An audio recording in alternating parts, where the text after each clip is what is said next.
My wife at the time told me she wanted a divorce, Mhm. was no longer in love with me, was not attracted to me anymore. That crushed me. We had two boys at the time as well, so that crushed me. So I just went downhill.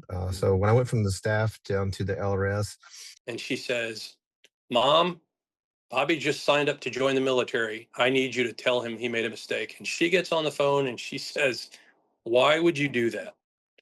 You know that your grandfather died in the military and you're your mother's only son. You're my only grandson. And you're smarter than that.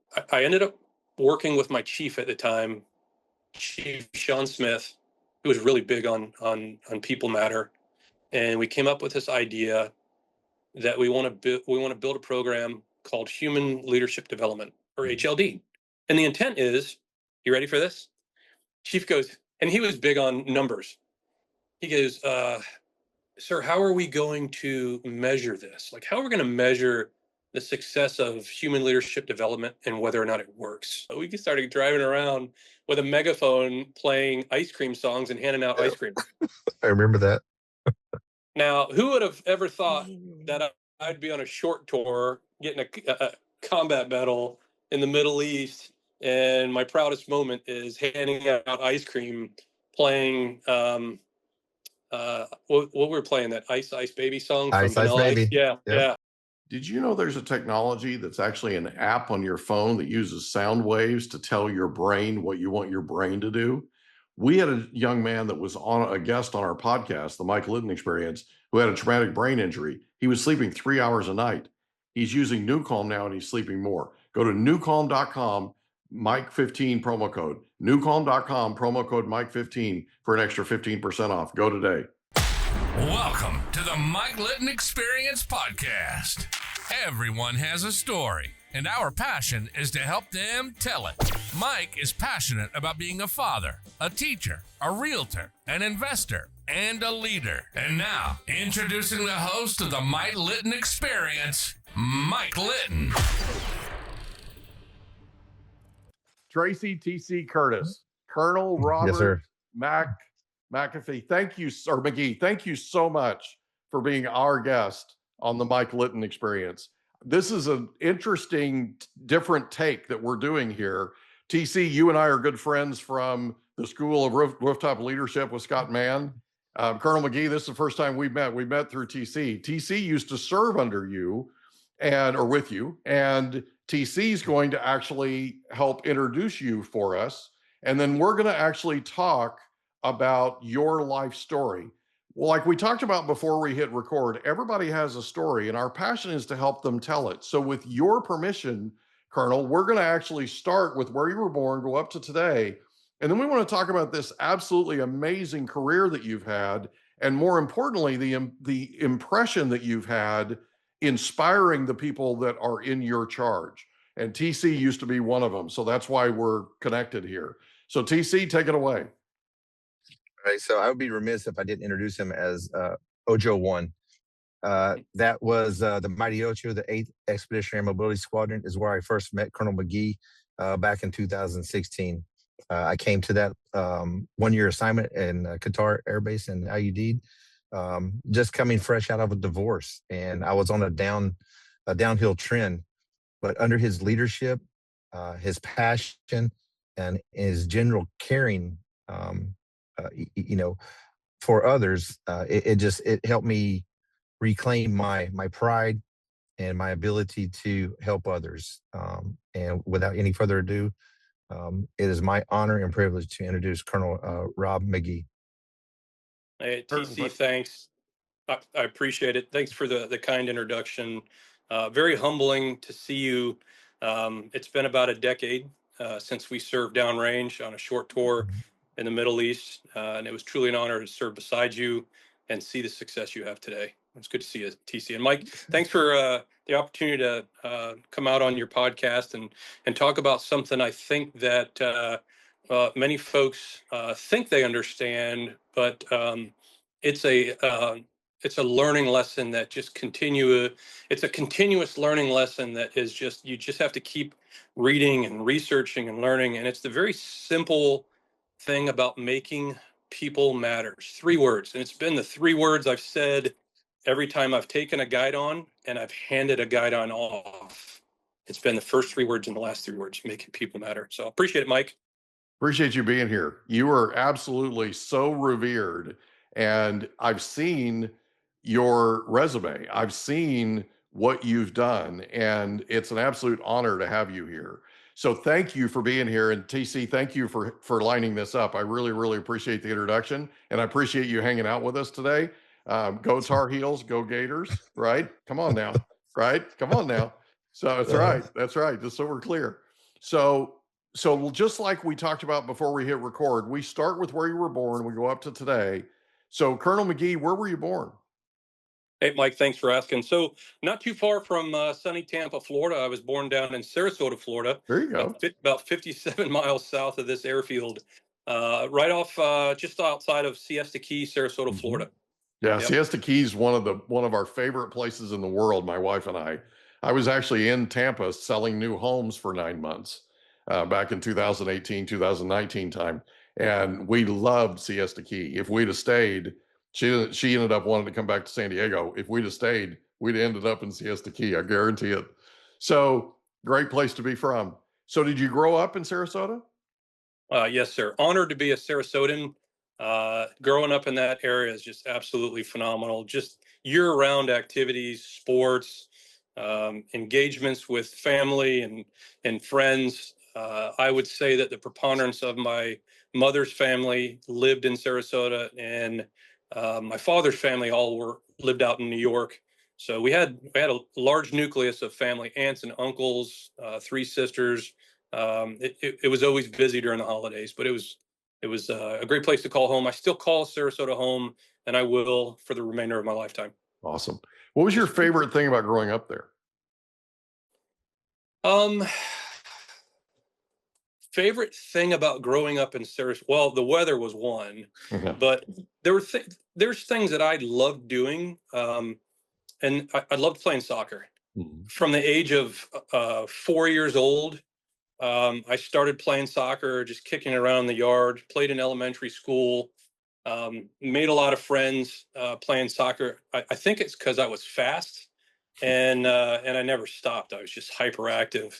And I learned on that soccer field how to be a good teammate. Yeah, how to pass the ball, how not to be a ball hog. Yeah, that's a big thing, man. That's a big thing when you're growing up. It's important to learn that. Yeah, Mike, you'll get caught out like in 3rd grade during lunch hour if you were the ball hog during recess. Yeah, no kidding. Yep. So growing up, who was the most influential person to you? That would have to be my mother. Yeah. So my mother and father, they did divorce when I was 9. They had separated when I was probably around 3rd or 4th, probably 3rd grade. But my mother worked 2 jobs. She was always there for us, always giving life lessons. And she had the New Yorker accent and the 4-letter words that came with it. But she loved the military. She loved America. And she was just really big on protecting her 4 little kids. So it was good to see. I was the baby of the 4. So I was the favorite, I think. But no, it had to be my mother. She was the most influential still to date on me. And she didn't accept anything less than, at least she didn't like failure. She just wanted us to try. Yeah. And she wanted us, when we tried, to kind of show that we weren't going to quit.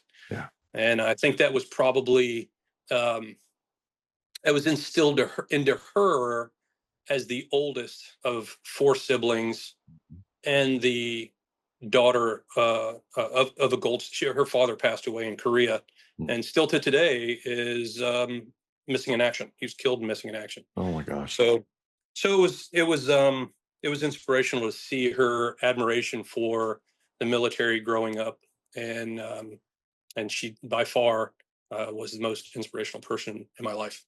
Sounds like you've learned a ton from your mom. What's the single most important thing in your mind that you learned from her? That I have one mom. Yeah. She promised me that. My mother passed away in 2021, and even on her, as she was passing in hospice, she said, "Never forget, you only have one mother, and you treat your mother with dignity and respect." And I did. I've told my children this, and my wife can repeat this as well. I don't think I said a curse word in front of my mother till I was about 25 years old. Wow. There was just so much respect for who she was as a person and what she did for my siblings and I. Yeah, that's cool, man. That's cool. Thanks. In high school, did you have a favorite subject? I did, Mike. It was math. I had a favorite and a worst. You ready? Yeah. It was math, and my worst was English, and I speak English. It was a bit odd. English is not my second language. Right? Yeah, I didn't do well in English. I did well. I did really well in math and science. Not so much in English and probably history. Gotcha. Yeah. So, did you have a favorite teacher in high school? I did. Mike, I tell this story to a lot of the troops. That when I went through high school, I only got one D. That D was in freshman English. Mm-hmm. And that teacher's name was Cotty Harrison at Sarasota High School. Mm-hmm. Don't call her Cody. Her name was Cotty. Cotty was a widow when she was our teacher. She was tough. She was firm, but she was fair. And I was the self-proclaimed class clown. And what she would always do is throw the eraser at me when I would talk too much. Well, Mike, I remember, and by the way, we didn't pre-discuss this, but I can tell you this is one of my favorite stories. I played on the high school soccer team, and of course you had to have good grades. I think it was you had to have about a 2.5 or higher to keep playing. Yeah. Now that was just for Cotty Harrison, and for the soccer coach, you had to have maybe a 2.5. For my mother, you had to have all A's and B's. All right.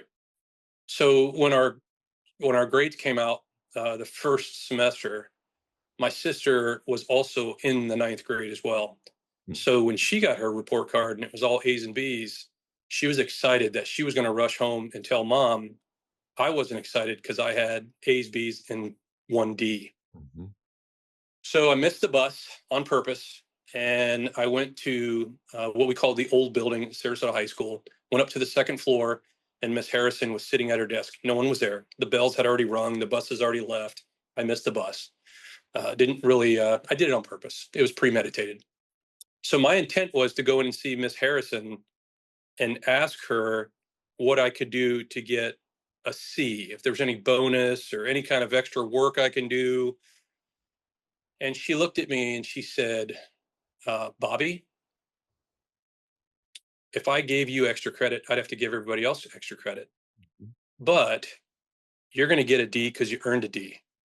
And if you want a C, then you'll work hard enough to earn a C next time.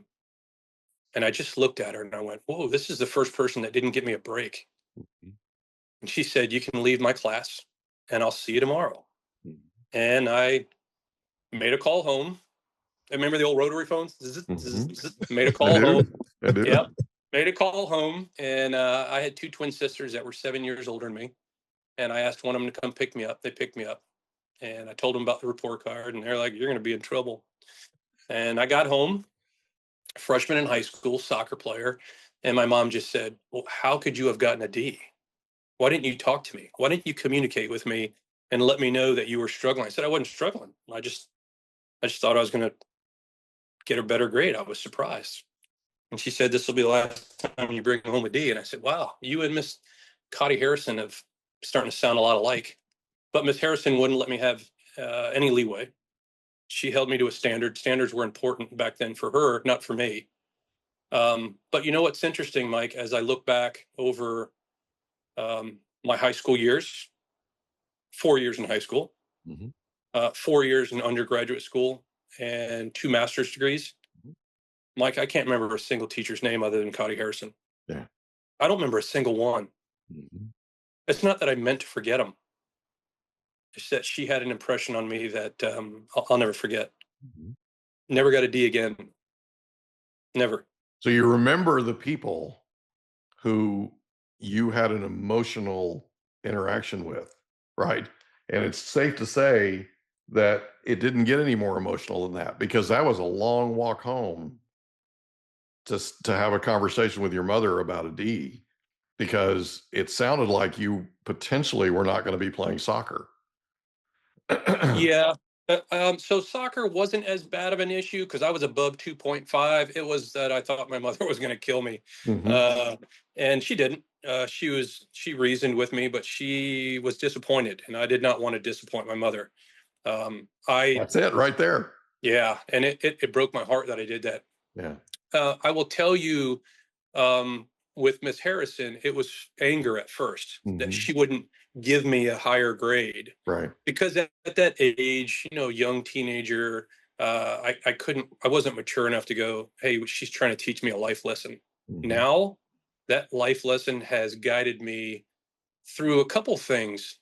One, I know we'll kind of work through what, some of the recipes of what makes me who I am today, and how I approach leadership.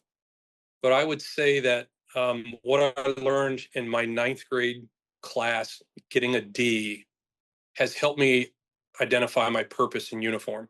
Mhm. And you know what that purpose is? That I don't want to be forgotten. Yeah. I want to be one of the leaders that everyone says, my life was changed by someone, and this was his name. Yeah. And I almost want to say, just exchange my name with Connie Harrison, because her legacy lives through what I'm doing. Yeah.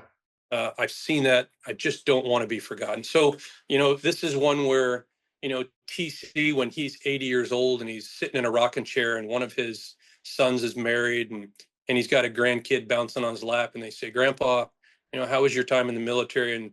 And can you name someone who changed your life? I would hope I'm one of the many, but I don't want to be one of the ones he forgot. Yeah. No, I'm with you. And I think that's incredibly admirable and a really big deal.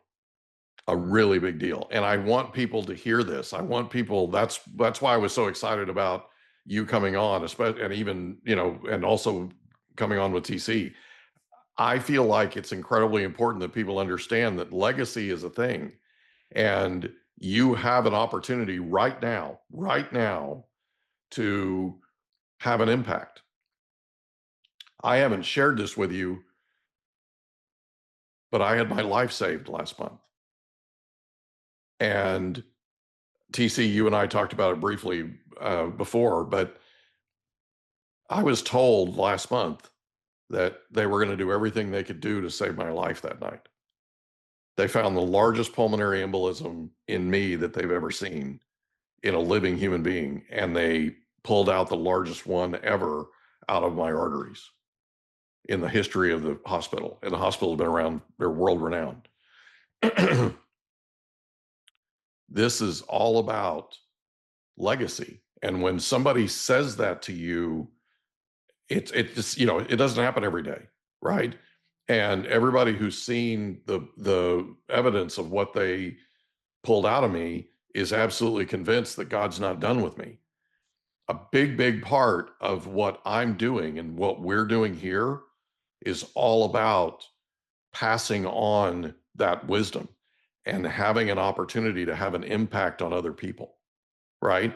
That's why your story is so compelling to me and to TC, and the person you've become is that compelling.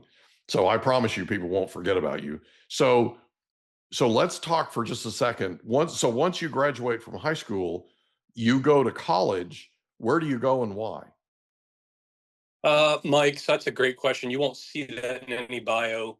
Is my mother, my grandparents on my mother's side had a vacation cabin in Sapphire, North Carolina, and every summer we would spend a month or so up in Sapphire, North Carolina. And my mother loved the area. She loved the mountains. My mother remarried when I was 9, and my stepdad Tom and my mother just loved putting us in the hatchback with no seatbelt on and driving the 79 Mercury Capri up to Sapphire, North Carolina every summer. When I was in my senior year at Sarasota High School, I was playing varsity soccer. My coach, by the way, not my high school coach, but my league coach that had been my coach since I was in middle school. He put together a highlight clip of me playing soccer. And my mother brought that with us to Robarts Arena in Sarasota, Florida for college night. And we walked around. I didn't know she had the VHS tape. Remember the old VHS tapes? I do. So she had one VHS tape, and she was looking for a school near Sapphire, North Carolina. I was looking for two schools that I wanted to play soccer for, Duke, and the other one was, I think, Flagler. I wanted to play soccer for those just because I heard they were good schools at the time. And the Gators didn't have a soccer team, I think, back then. She handed that tape to a small school in Black Mountain, just outside of Asheville, North Carolina, called Montreat Anderson College.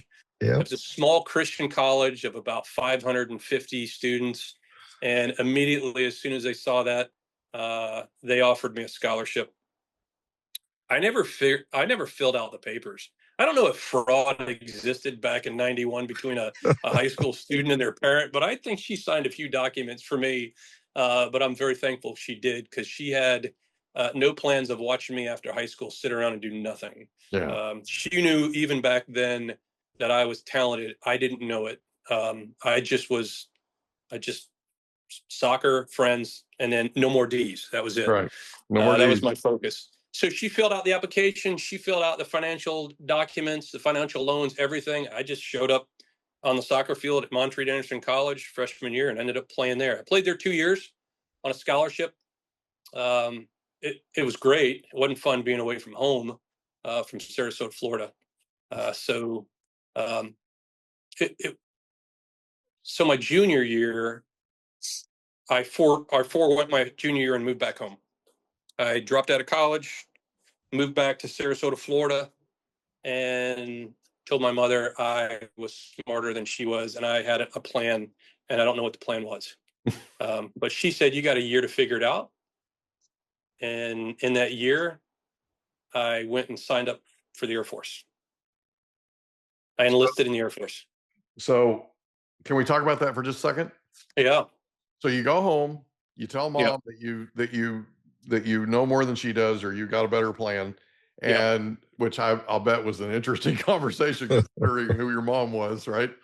So she gives you a year, and at some point you make a decision to join the Air Force. Can you talk about that mindset? Talk about what was happening at that point?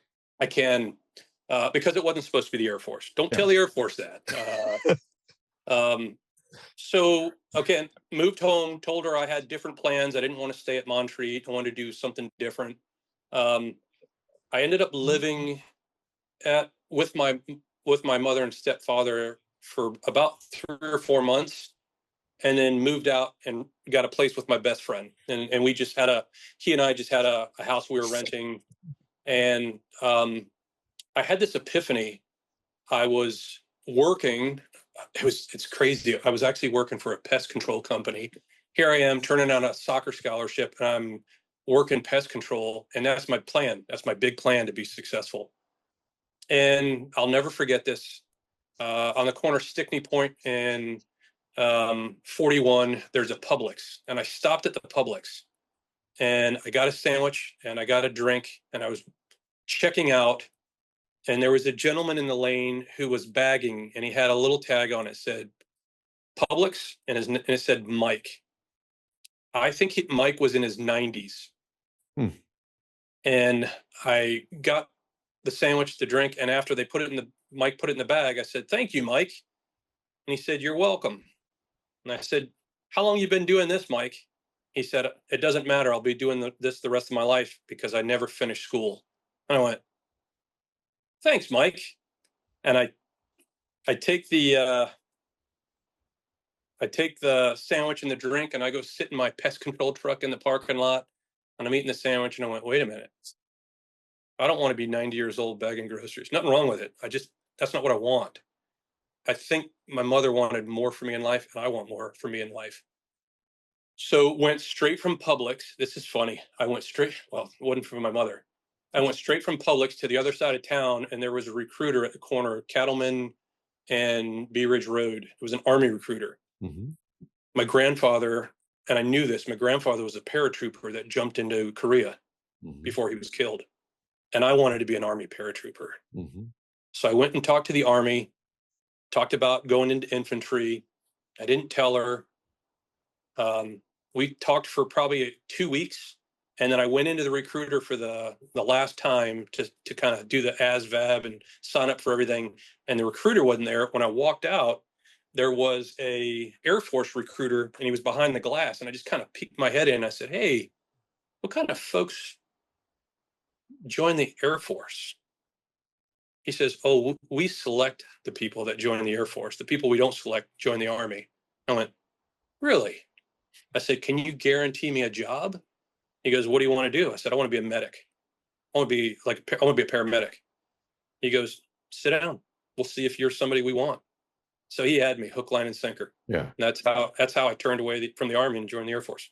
Here we go with the standards thing again. Yeah. Yeah. Right. So what's interesting. So it's Mike. Here's the funny story about this. For me, it was funny until I got home and told my mother that I signed paperwork to enlist in the Air Force, and she was not happy. No. It was a screaming match, and it was one way. Mm-hmm. I was on the listening of that one, and she said, "You just hold on a minute. I'm going to call your grandmother." And I respected my grandmother very well, even to the day she passed away. She calls her up, which my grandmother was, of course, she was the Gold Star widow. Mm-hmm. And she says, "Mom, Bobby just signed up to join the military. I need you to tell him he made a mistake." And she gets on the phone and she says, "Why would you do that? You know that your grandfather died in the military, and you're your mother's only son. You're my only grandson, and you're smarter than that." Mm-hmm. And I thought, I don't know if I'm smarter than that. I thought I was smart by joining the military. They don't know the story to this day about Mike the bagger. But she says, "Hold on, let you talk to your grandfather." So my grandmother remarried, and I was raised by my step grandfather, Dominic. She hands the phone to Dominic, and she goes, "Here, Dom, you need to talk to Bobby. He joined the military." Now, my grandfather was in the Navy. Dominic was in the Navy. Mm-hmm. He gets on the phone. He goes, "I'm so proud of you." And you can hear my grandmother slap him. You can hear my mother screaming in the background, "Don't support this."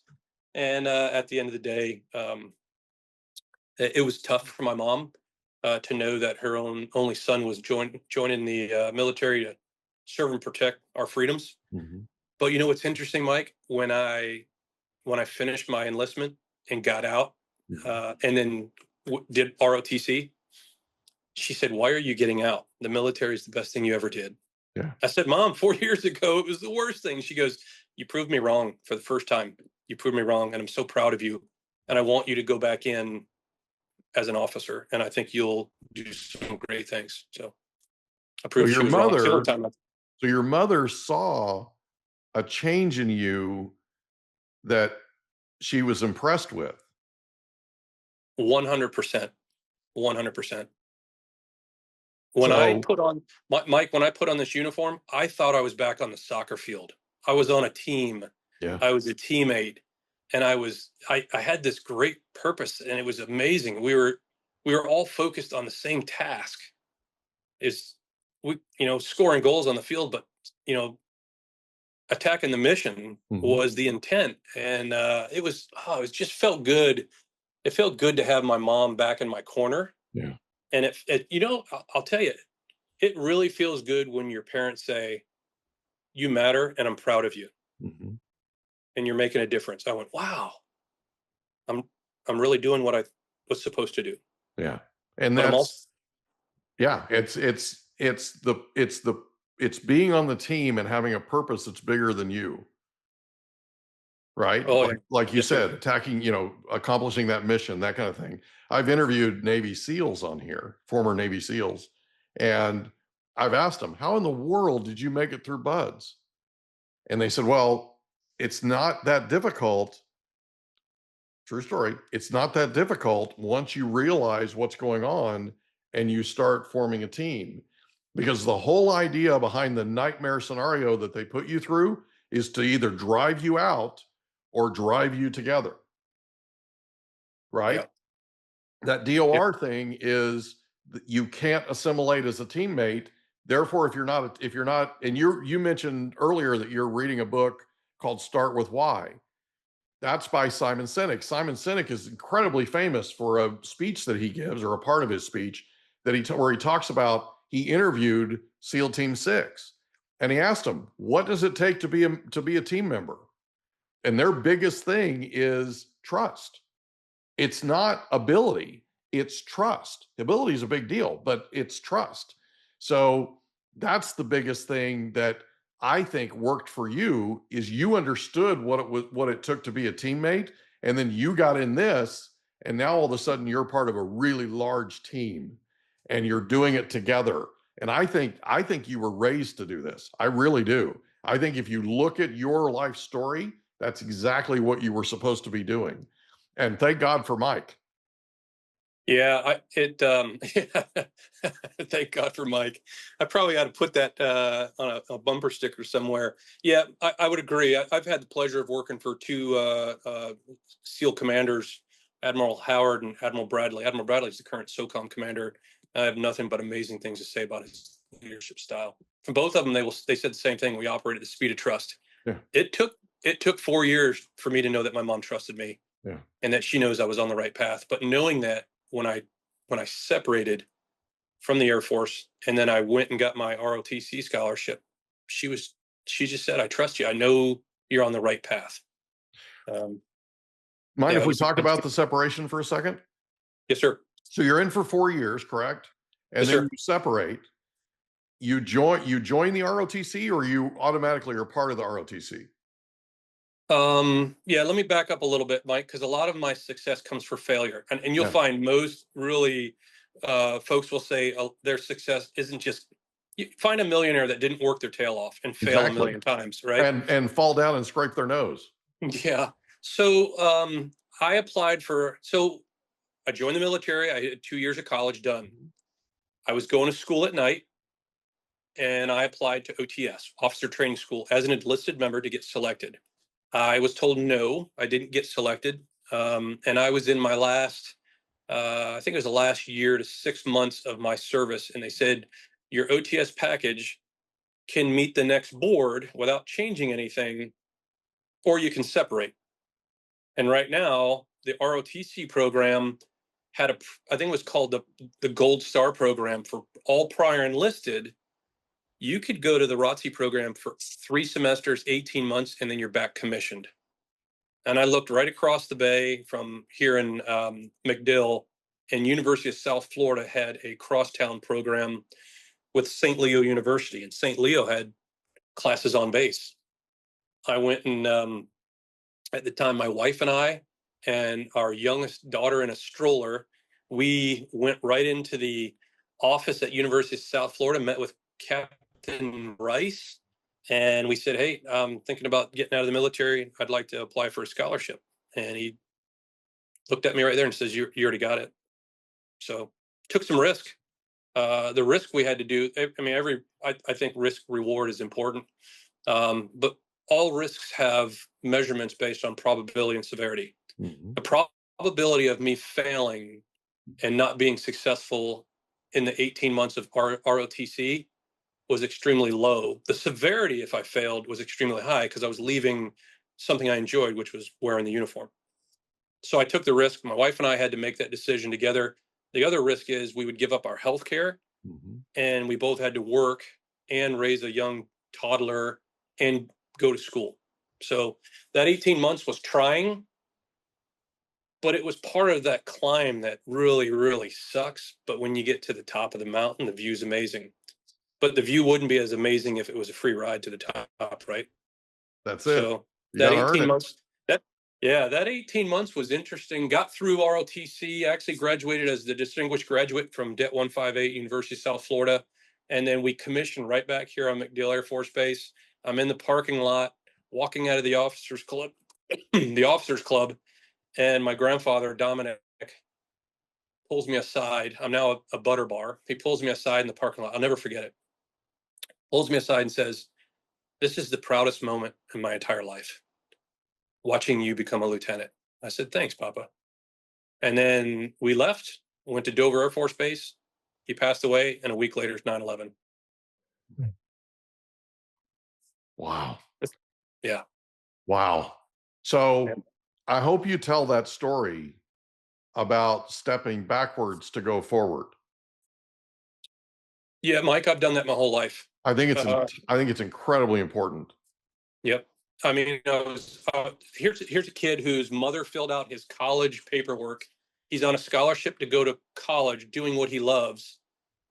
But then I had to step backwards to go forward with the service. Yeah. And then I'm in the service, but I'm not satisfied. So I step back again to go forward to be an officer. And I think you'll find that the majority of us, if you're not comfortable and you challenge yourself, you have to sometimes step out of your comfort zone. You may fail, but you won't know if you're going to succeed until you take that risk. You never know what you can accomplish until you're under that pressure cooker and you've got to get it done, right? Yes, sir. Yes, sir. And this is, again, this goes back to all those standards that your mother had and those standards that Miss Anderson had, right? That's where this comes from, because nobody was going to let you get out the easy way, right? Yeah. Yeah. So when you were in college for those 2 years, you mentioned that you missed Sarasota. Was it really Mama that you missed? Did you know there's an app that has no side effects that allows you to use sound waves to tell your brain what you want it to do? It's called newcalm.com, and it's amazing. It literally uses sound waves. If you want to tell your brain to go to sleep, if you want to tell your brain to recover, if you want to tell your brain to put you in peak physical state, if you want to tell your brain to focus, if you want to tell your brain to take a power nap, you can do all of these things and more with newcalm.com. Go to newcalm.com today, promo code Mike15. Newcalm.com, promo code Mike15 for an extra 15% off. Go there today. No. No, I had a girlfriend back then. Oh, there we go. I had a girlfriend. I had a girlfriend that I dated all of my high school years, and then when I went off to college, I think it was my mother's intent to go. He's going to go be successful, and I will make sure of that. So I think there was something behind it, by my mother's intent to go. I don't want him. I think she wanted me out of Sarasota. I really do, Mike. Yeah. I think my mother at the time, as parents, sometimes we see where our child's going to make, where they're going to stumble. And sometimes you let them stumble. But I think my mom was concerned that if I stumbled, I wasn't going to get back up and be the person that she wanted me to be, or more importantly, she believed I could be. Yeah. There's your leadership. Yes, sir. There's your leadership. Yeah, I'll never forget a lot of the lessons she's taught me. But what's interesting, Mike, is when you start to look at your leadership style, it's not your own. It's made up of every teaching lesson that others have given you, and you've put it into your rucksack, you carry it with you, and then you pull out different lessons and you apply those to where it helped you along the way. Right. So let's kind of, I don't want to forget TC, because I know he's on here. And I will tell you, I had this idea, and it started in my first command, about making people matter. So in this, we've got this bowl, this leadership bowl, and in the ingredients is Cotty Harrison D. In this bowl is a grandfather that raised you saying, it's the proudest moment of his entire life right before he passes away, that I was that he really was happy about my service in the military. Okay, so there's the military. Then there's another piece, is my mother being a Gold Star child and the love for the military and watching that growing up. So we've got that in there. And then you then add, and we didn't really touch on this much, but as a medic in the Air Force, Mhm. working labor and delivery, I saw a lot of amazing things happen Mhm. with birth. And then, of course, the sad thing is loss as Mhm. well. So you start to put all those into this bowl, and then you go, all of these life experiences, you could change other people's lives using this, all these different formulas. So I started looking at the opportunity of identifying people that were superstars, kind of the diamonds in the rough that could be superstars, and then those that they used to call them, just they're just there to take 90% of your time, Mhm. right? They're the 10%, take 90% of your time. I really was trying to identify my own leadership style that would focus on that middle, but also use kind of the superstars to help bring more people to be amazing, so they could realize their skills, right? Where leaders never eat alone. Absolutely. I would relate a lot of what I did in my first year of command to two people. Bob Chapman, love Bob Chapman, and Dan Goodman. Dan Goodman, I met him when I was working a strat policy fellowship in DC. He was working, I think, at Lockheed Martin. He was real big on the science of human behavior. So I was trying to take the science of human behavior, mix it with all the things I had in my mixing bowl, and then start to apply that. And I was it was kind of amateur hour at first, but I still knew how to be a good teammate. Mhm. I knew how to make smart decisions. Mhm. I knew how to build trust because we operated at the speed of trust. And I knew how to give people time and focus on communication and not just blow them off. So in that first command at McConnell Air Force Base, I brought in Dan Goodman, Mhm. pro bono, got it approved by the JAG, and we did some research. And he said, what do you want to do? I said, I want to focus on when people are at like their when their morale is really, really high, like the chemicals in their brain are just really, really fired up. I want to engage with them to show their potential. Mhm. And he goes, how do you find that? I said, well, it's usually on a Friday, not a Monday. And he goes, good point. So, I mean, I was basic at this. I would say I still am basic at this. It's all trial and error. I said, let's move all discussions relative to human behavior, leadership philosophies to Fridays, and they end it with the weekend, and they start their weekend. So you were able to add on the calendar something that looked like a meeting without adding another meeting to the calendar, because everybody hates meetings and PowerPoint slides, especially in the military. So I ended up working with my chief at the time, Chief Sean Smith, who was really big on people matter, and we came up with this idea that we want to build a program called Human Leadership Development, or HLD. And the intent is, you ready for this? Chief goes, and he was big on numbers. He goes, sir, how are we going to measure this? Like, how are we going to measure the success of human leadership development and whether or not it works? And I had this really cool idea. It was cool to me. It was not really a smart idea at the time. I said, let's measure divorces, the divorce rate. And he goes, how are we going to do that? I said, I don't know, but I think it's a good idea. And we just laughed it off and said, if we're going to measure the divorce rate, if it worked, then we wouldn't have divorces. But if it didn't work and it led to divorces, we just kind of laughed at each other and said, let's do this.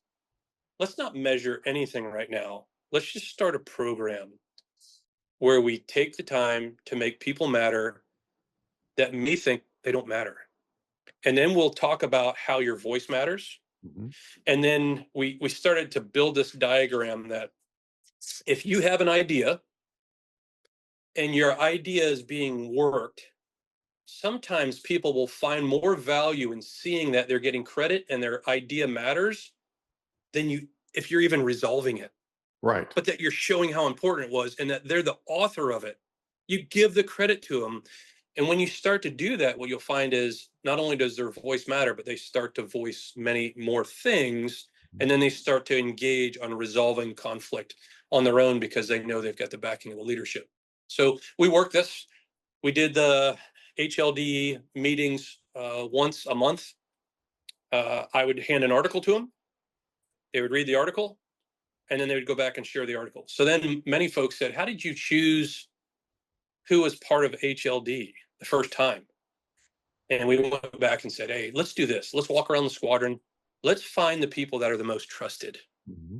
So we spent about a quarter of that year engaging, doing battlefield circulations, doing meetings with teams, just to see who was, it didn't matter if they were an extrovert or an introvert. It was who is the person, regardless of rank, that when they spoke, everyone listened to them and they trusted them.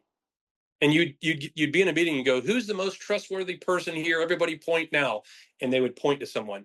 And sometimes it was the young E3, and sometimes it was the O3. But the preponderance of the time, it wasn't rank. It was kind of rank agnostic. And we ended up bringing in the first 25 folks, and we worked with them for that first year. And after we worked with them for the first year, the second year, they brought someone who they thought was trustworthy. Now we've grown to 50. So what we were doing, and I still do it today, 3 decades later in the military, I call it building sensors of leadership. And here's why, Mike. I have ideas that I'll pull from here. Start with why. Many read it. I mean, we've noted it out. Excuse me. Here start with why. I've got all these different ideas, but when I leave as a leader, a lot of those ideas leave with me. And the next commander comes in, or the next CEO comes in, and their style will be applied. But imagine if your focus of leadership development was actually developing leaders to treat people like humans, to treat them like they matter. That when the leadership leaves, you have so many people in your organization that knows what right looks like, that they will continue it. So you go from essentially being maybe like a surgeon to being a chiropractor. I mean, you're doing more long-term good for the organization. And when TC was talking about this, he mentioned that there's things that we did in the Middle East that he still talks about today. And it's inspiring for me. I won't trumpet my own horn. It's because of learning from, Dan Goodman and watching Bob Chapman on YouTube and stuff. What I've seen was what we did at McConnell. When I left, some of that didn't work as well, but I spoke to Dan Goodman. I said, I'm going to do a year in the Middle East. I'm going to have a command opportunity. What are the things I did at McConnell that you would assess I could do at downrange? And Dan said, I don't think you could do it in 12 months. Well, you just told me I couldn't do something. And usually when I either fail or get told I can't do something, I do it. Figure it out. Yeah. Yeah, but now we're working in months. We're working in weeks and months, not years. And actually what happens is when I'm on a 1-year tour out in the organization I was in, only like 10% were 1 year. Everyone else rotated every 6 months. So I didn't have a lot of time. Right. But you know what I had? I had a rotation of people, and I think we counted 1,800 people we were going to be exposed to in 12 months. Wow. And we took HLD and we brought this idea that people matter, their voice matters, and we brought that to an organization where their focus was fighting ISIS. Yeah. We were the projection platform for the entire theater at LUD, and we were the aerial port. We had the command and control to the command post. We had the maintenance mitigation for Bagram in Afghanistan, and we had maintenance for all transient air mobility tails at LUD. And you know what people were working on? One, the mission, but two, when they weren't, they were crowding the room for HLD. And it was amazing to see it. At one time, it was standing room only. But at each of my environments that I had the opportunity to try HLD, I was also learning. Yeah. I was learning how individuals adapt to a larger tribe. But I also noticed that those that felt like they were not tribal, once they got accepted, they became part of it and they became successful. And Mike, that goes back to the diamonds in the rough. I've done this a couple of times in my career. It wasn't a science project. It was an opportunity to show somebody they mattered who really, I could tell they felt like they didn't. I've done that a couple of times. And these people, I'm telling you, when they say you become a product of what you surround yourself with, I've seen people just blossom. TC was one of those. Yeah. What you saw was a hardworking member who was valued in the air transportation community, but he wasn't seen as a leader until we taught him that, one, he mattered, that he could lead, and he has all the skills possible. When I started to see TC take off, I went, oh my gosh, this guy just needed a little bit of fuel, a little spark. TC is one of the success stories I will carry to my grave. I'll tell you, Mike, I've only written 4 letters to parents, to mothers, and I do that because I was so inspired by how my mother kind of raised me, that I've seen people like TC. There's a couple others I could name. I've seen them and I go, that person was raised the right way. They just need someone to believe in them in uniform. And TC's mother, I actually wrote her a letter. It's one of the 4 letters I've written in my career to mothers. I've written many letters, but to mothers, I wrote one to his mother. We didn't have Chat GPT back then. We didn't have all the different fancy things. You wrote it from your heart. And I bet you she probably still has that letter today.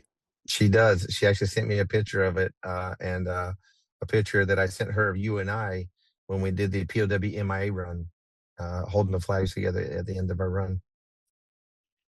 So TC, since we're talking about you for a second, can you share with us, you mentioned something about Ocho, and I didn't quite catch exactly what it was. I caught the Ocho part, but I didn't quite understand what it was that you were saying. So can you go back and talk about the impact that Colonel Magee had on you? You were in the middle of a storm in your life. Can you tell that story for a second that you shared with us before we hit record? Wow. Yeah. So before, I was doing very well in the Air Force. I was at headquarters AMC. I was staff enlisted member for 2012 and 2013. In 2014, my wife at the time told me she wanted a divorce. Was no longer in love with me, was not attracted to me anymore. That crushed me. We had 2 boys at the time as well, so that crushed me. So I just went downhill. So when I went from the staff down to the LRS, it was great until we got this new flight commander, squadron commander that is like oil and vinegar or oil and water, because we didn't mesh well. Me working with captains on staff, I could speak freely, respectfully. If I had an idea, I could mention it, or if I disagree, we had disagreements and we worked through it. Well, long story short, I disagreed with a captain during a staff meeting one time. My EPRs got closed out at the squadron level, which is not good. Within 4 months of each other, when the Air Force went with a change of how they do the enlisted performance reports. So that was basically nail in my coffin. So when I got to the mighty Ocho, the 8th Expeditionary Air Mobility Squadron, where I met Colonel Magee and worked under his leadership, I was at one of the lowest parts of my life. Like he said, I felt like I didn't matter, like I didn't, my career was doomed, that what I said didn't matter. But through learning through HLD and given opportunities to use my experience, my expertise, and my voice, that did a lot for my self-esteem. That did a lot for my leadership ability to not only focus on making myself better mentally and physically, spiritually, but to help others and to help them bring the leadership out that was hidden deep inside. Mhm. And going back to something that Colonel Magee had said, being from Asheville, North Carolina, and being raised by my mother, I was the oldest of four. He was the youngest of four. I didn't know we have so much more in common than I thought. My mom was that foundation of my leadership today. My dad died when I was 3. My stepdad was the largest marijuana dealer in West North Carolina. So I had 2 routes to go in life. Mhm. And I chose, the Air Force. But I think I owe everything to my foundation is back, like Colonel Magee is to my mom. Mhm. And that solid foundation she set for not only myself, but my brother and my 2 sisters. And using what I've learned through the times, but good and bad. Mhm. But like I think I mentioned before, is Colonel Magee is an individual. Not only do I call a leader, I call a friend, and he will never be forgotten. And I still today use him as an example Mhm. in my current role as a duty officer, training these young lieutenants who are coming in, whether they're straight out of college or prior enlisted, is I use him as an example in how he taught and what he taught through HLD and making people matter. Put your people first, and your people will take care of you. You don't get promoted. Well, some people get promoted based on what they do, but you normally get promoted and recognized based on what your people do. And your people are beacon of where your career can or would go. Mhm. And it, it, it's just, I don't know. I am forever indebted and grateful for the opportunity to work under Colonel Magee. So, Colonel Magee, you've been building people for a while now. How satisfying is it to hear what TC just said? Yeah, Mike, I think they're building me too. Absolutely. Yeah. 1000%. By the way, if you want to master something, teach it. Yeah. Okay. I think I'm continually trying to work through this thing we call life Yeah. and make every day important and make everybody feel they're important. It could be a lot of weight to carry, or it Mhm. could be really, really fun. Yeah. The way I do it, I just really have fun doing it. Um, I will tell you, I've never told TC this. I sat down with the chief at the time when we were at the ADEAMS, and I said, Chief, I am concerned. One, we're on the edge of the flight line, so there's a lot of trash in our location, all over our area. And I'm concerned that all this trash isn't getting picked up. It's going to get sucked up into the jets. But more importantly, um, I have I have more pride in this organization than I think what we're showing. And he said, "What do you want to do?" And I had an undergraduate degree in criminology, and I remember that broken window theory. Remember the broken Mhm. window, Yep. where the neighborhood, all the fences were messed up, and the grass was high, the windows were broken, and they had a high crime rate. Mhm. And the the behavioral study, criminology study as well, is they went in, they mowed the yards, they showed that it was important to keep the place um, clean. It looked like people lived there, and crime moved out. Mhm. So I said, Chief, let's do this. Let's do the equivalent of the broken window project. Let's do it here at Mhm. LUD in the middle of the desert. There's no grass. It's all dirt. Everything blew. But let's try it. So we went on this really quick campaign. Said, "Hey, here's what we're going to do, everybody. If you see something on the ground, pick it up. If it's this is our home while we're away from our families. We're going to make this important, and it's going to start with the chief and I." Mhm. And I would just get out there and just pick up bags of trash and bags of trash and bags of trash. Well, there wasn't weekends off when you're deployed in the Middle East. Mhm. And I think it was a Saturday. I was coming in. There was a dumpster that used to be right behind where I would pull in. I'd pull in by the dumpster and then pull forward to my trailer. And there's TC on a forklift. He's moved the dumpster.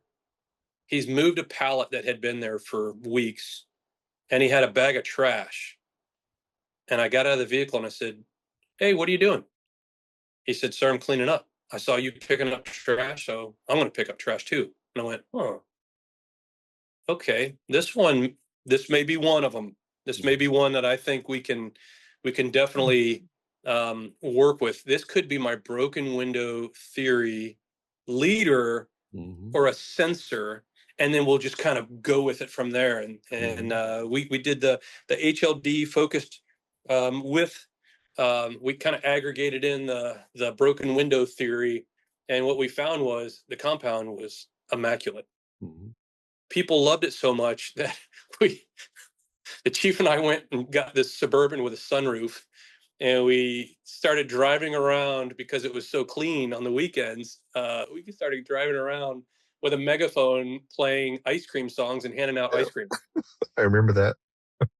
Now, who would have ever thought that I'd be on a short tour getting a combat medal in the Middle East, and my proudest moment is handing out ice cream, playing what we were playing, that Ice Ice Baby song from Ice Ice Vanilla Ice. Baby. Yeah, Yep. yeah, it was great. And you know what's interesting is, here's what's interesting. They came out of the tents, they came out of the work areas, and they flocked to the ice cream. And now you have an audience. So you've got their attention, you've got their focus. Now you make it tribal. It's about Ocho. It's about a culture. So we started making it very cultural. The Ocho was important. It's part of our name. It's who we are. We keep the Ocho clean. You are a member of the Ocho. It's kind of like Supply Team 6, right? You got SEAL Team 6. We were Supply Team 6. I mean, we felt like we were the cat's meow. I'm telling you, Mike, it took off so much that I had a tech sergeant come to me and said, "Hey, sir, I'm really good at doing artwork. Do you want me to start tagging 8-balls all over the base?" And I said, "You know what? I'm going to see how much my career can handle. I want you to start tagging 8-balls all over the base." And we started seeing 8-balls appear on all these jersey barriers, on walls. People now started buying our shirts, our coins. It's interesting. Our culture, just from making people matter and focusing on cleaning up your area and how important it is, turned into a cultural movement that people still call me Ocho One today about that movement. In fact, I got pulled aside by the 1-star. He said, "Mags, I've never seen so many 8-balls around this base. I don't know what you're doing." And I'm waiting for him to say, "And you need to stop." And he goes, "Keep doing it." I went, "Thanks, General. This was pretty cool." And that's all I needed. And it was everywhere. And then we spread that to Bagram. We spent it to, we did it in Kandahar. There were 8-balls all over the place. It was pretty cool. Rising tide, Colonel. Yeah, it was fun. It was fun. It was good to see it happen. I would say, later in life, getting an opportunity to really see how some of the soft teams, when I was at U.S. Special Operations Command Central, they were focused on some major things, like the operational design of an organization, the architecture, then the battle rhythm or routine. So you get the architecture, battle rhythm, and then the culture. Not knowing we were doing that, we were focused on improving the architecture of the organization, the culture, and the battle rhythms were changing as well, because we were spending less time, we were wasting less time doing mission related stuff, because we were meeting our goals, that the team was able to spend more time doing things they enjoy, going to the fitness center, getting ice cream, going to HLD.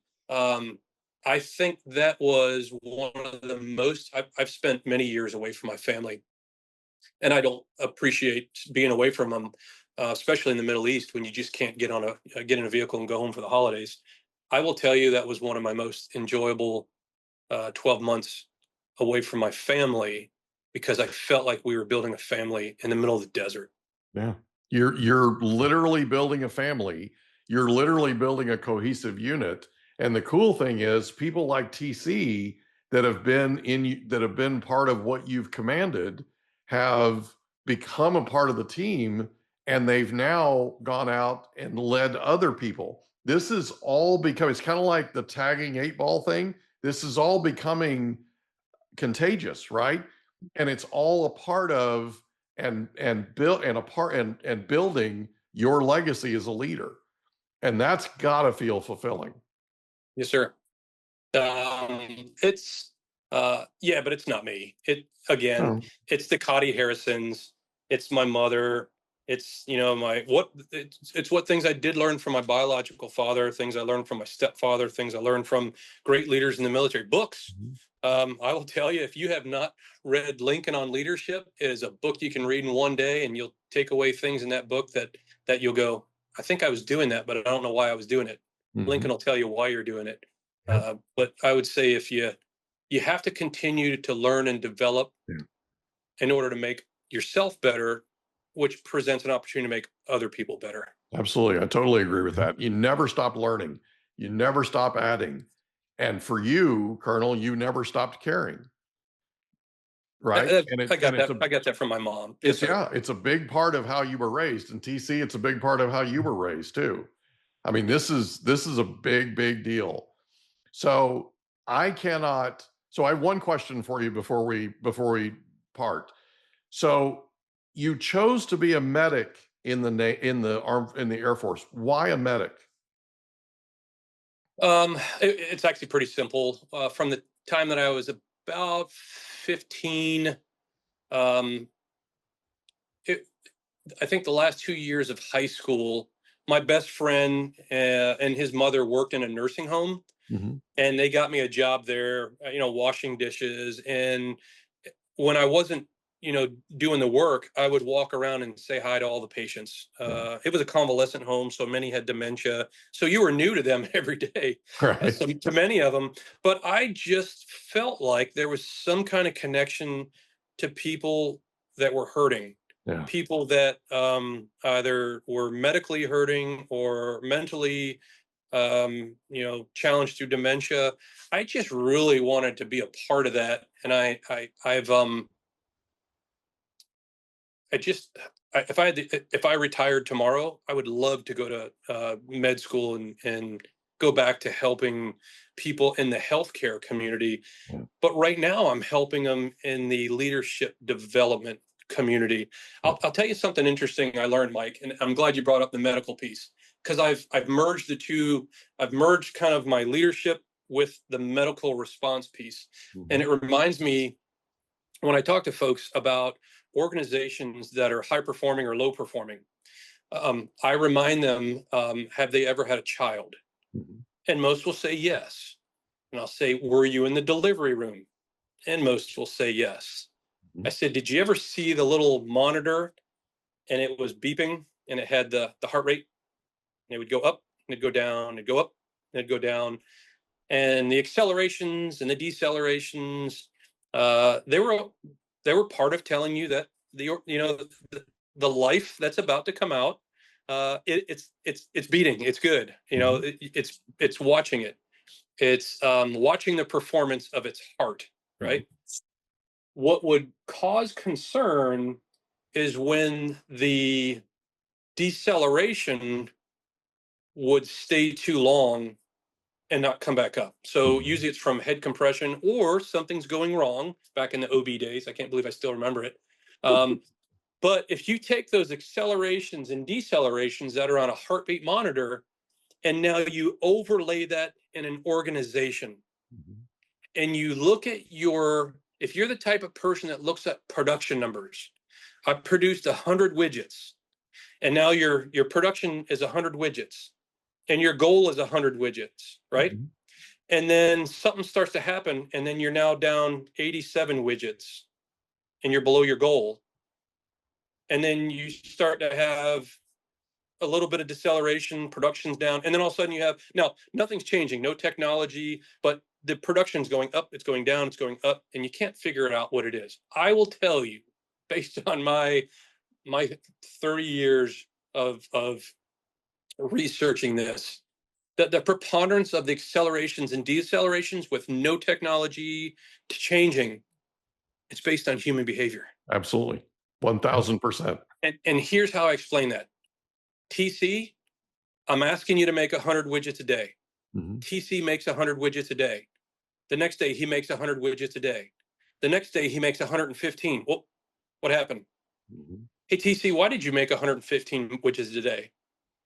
Sir, because I saw someone else make it 105. and it inspired me to make 115. Mhm.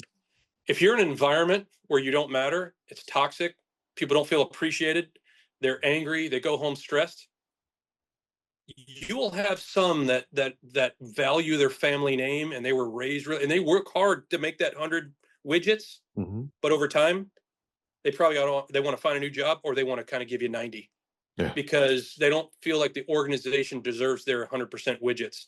Now, when an organization is run by a leader and that leader comes in and says, hey, we're going to make everybody matter, we're focused on our time is important for our people. Bob Chapman does that. When you have an organization where people truly feel like they matter, you ask them for 100 widgets, the preponderance are going to give you 105, and your production is going to go through the roof. And what you're going to find is people feel like they matter, they're trusted, they feel like they're part of a tribe, they truly enjoy it. Now, if you're the type of leader that doesn't understand that, and you don't know the story of everyone that is in your formation, that's one of your teammates, and something's really bothering them, and you're begging them for 100 widgets, and you work them on the weekend for 100 widgets, and then they couldn't meet it, so you work them on the holidays for the 100 widgets because you want to help them get to that 100 widgets, and you're really forcing it. What you'll find is they probably don't feel valued. They probably are stressed out, and they probably go home and get in an argument with their family. Their blood pressure is eventually going to be high. And you start to go, you know what we're trying to see, what we're seeing here is bad leaders, lower production, they cause health issues, and they probably lead to divorce. So when you want to measure things by the divorce rate and say, hey, we're successful because that was the intent when I was a young commander, is measuring it through whether or not we could reduce the number of divorces.